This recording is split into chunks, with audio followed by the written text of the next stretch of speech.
দর্শক হক গ্রিনওয়াল চ্যানেলে আপনারা জানাই স্বাগত। থাম্বনেল এবং টাইটেল দেখে বুঝতে পারছেন কোন গাছের ভিডিও করছি। হ্যাঁ বন্ধুরা, চিনতে পারছেন, এটা জবা ফুল। আজকের এই জবাটা এখানে তিনটে এসছে। আর এটা অ্যাকচুয়ালি বলে দেওয়া ভালো, এটা কিন্তু গ্রাফটিং জবা, বা একই গাছে একাধিক কালারের যে জবা ফোটায়। এটা একটা হলুদ কালার আছে।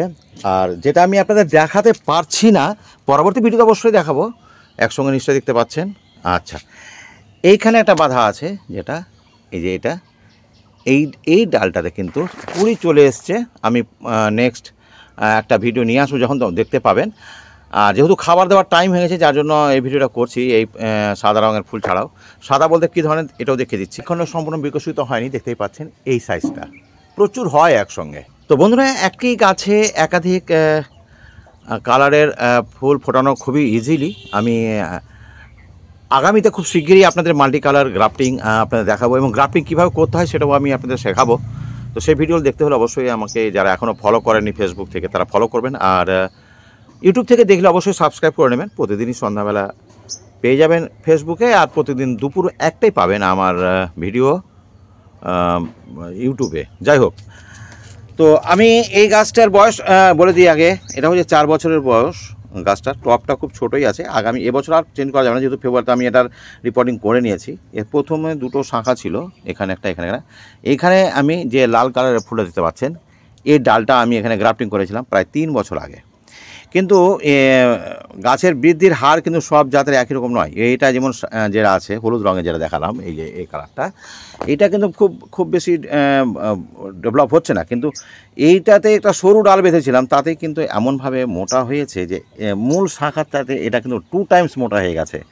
তারপরে এখানে এসে 3টা ব্রাঞ্চ হয়েছে বলে কিছুটা সরু মনে হচ্ছে। মানে যাই হোক, প্রত্যেকটা গাছের তো বৃদ্ধির হার একই রকম নয়, তো এরকম প্রচুর কুড়িও রয়েছে। কুড়ি দেখতে পাচ্ছেন না? প্রচুর কুড়ি, প্রচুর। মানে এই যে ফুল ফুটতে শুরু হলো, জবা তো জানেন মূলত গ্রীষ্মকালীন বা বর্ষাকালীন ফুল, তবে এখন 12 মাসই ফুটছে দেখা যাচ্ছে। তো হয়তো শীতকালটা কম ফোটে, সবচেয়ে ভালো ফোটে এই যে মার্চ মাস থেকে, মার্চ, এপ্রিল, মে, জুন, জুলাই, আগস্ট, অক্টোবর পর্যন্ত প্রচুর বেশি মানে ফুল ফুটবে আর কি।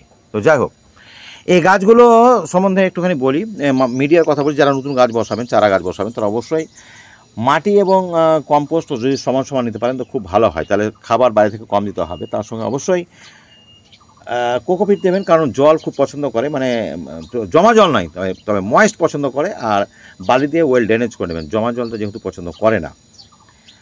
আর সিংকুচি, বন্ডাস, নিমখোল যখন আপনি গাছ বসাবেন তখন অবশ্যই দেবেন। আচ্ছা, এই হচ্ছে ব্যাপার, বসে দেবেন। টব গাছের সাইজ অনুযায়ী নেবেন, যেহেতু এই গাছটার টবটা একটু ছোটো হয়ে গেছে। এটা হয়তো 10 ইঞ্চি হলে খুব ভালো হতো, আগামী বছর নিশ্চয়ই হয়ে যাবে। আমার কাছে 10-12টা কালার বা টবে আছে, আপনারা পরপর দেখতে পাবেন। এই গ্রাফটিংয়ের ব্যাপারটা একটু বলি, একটুখানি সচেতন হবে গ্রাফটিংয়ের ব্যাপারটা। কারণ হচ্ছে গ্রাফটিংয়ের একাধিক জাতের গাছ একসঙ্গে একটা টবে থাকবে। আপনি তো কমন খাবার দিতে হবে আপনাদের, এদের তো আলাদা আলাদা খাবার দেওয়া যায় না, সবই তো কমন জিনিস হবে। ফেব্রুয়ারি মাসে আমি এই গাছটাকে রিপোর্টিং করেছিলাম।